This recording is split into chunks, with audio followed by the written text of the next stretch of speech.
బబులోను దేవుడి యొక్క వధువు కాదు. ఓల్డ్ టెస్టమెంట్ లో దేవుడి భార్య కాదు, న్యూ టెస్టమెంట్ లో దేవుడి భార్య కాదు. దేవుడి యొక్క వధువు, దేవుడి యొక్క భార్యగా ఉన్నటువంటి వ్యక్తి విగ్రహారాధన చేస్తే, వ్యభిచరిస్తే దేవుడు అంటాడు, ఎందుకు నాకు వ్యతిరేకంగా వ్యభిచరిస్తున్నావు అని. కానీ ఇది వేశ్య గనుక, దీని యొక్క పనే జారత్వం చేయడం గనుక ఇది అది చేస్తోంది అనేది దృష్టిలో పెట్టుకోండి. కాకపోతే మనం కూడా యాకోబు 4:4 చెప్పినట్టు లోకంతో మనం పోతే ఏమవుతుంది? వ్యభిచారులారా, ఈ లోక స్నేహము దేవునితో వైరమని మీరు ఎరుగరా?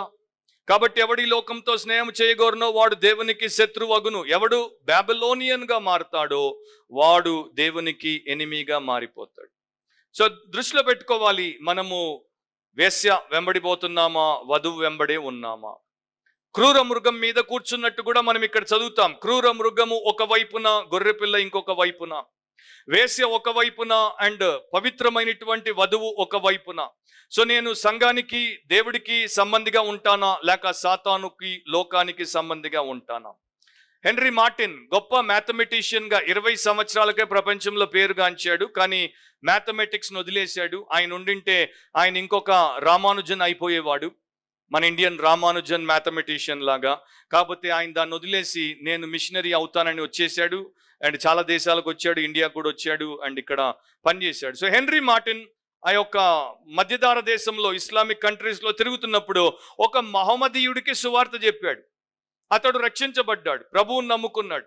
కొంతకాలం తర్వాత హెన్రీ మార్టిన్ అక్కడ నుండి వెళ్ళిపోయిన తర్వాత అతడు తిరిగి తన యొక్క ఇస్లాం మతంలోనికి వెనక్కి వెళ్ళిపోయాడు.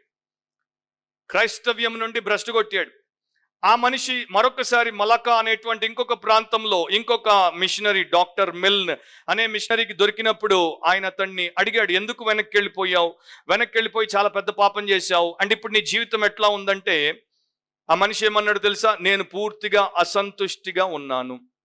నా యొక్క తల ఎప్పుడు కూడా మండే ఇసుకతో నిండినటువంటి పర్వతం లాగా ఉంటుంది. నేను ఎక్కడికి పోతున్నానో, ఏం చేస్తున్నానో నాకు తెలియదు.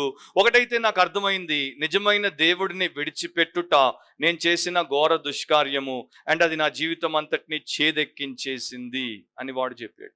సో బ్యాక్ స్లైడ్ అయిపోవడం అనేది, క్రిస్టియన్ గా ఉండకుండా బాబిలోనియన్ గా మారిపోవడం అనేది ఈ రోజున మనకు అర్థం కాకపోవచ్చు, కానీ చాలా చాలా దారుణమైనటువంటి పరిణామాలకు అది దారితీస్తుంది.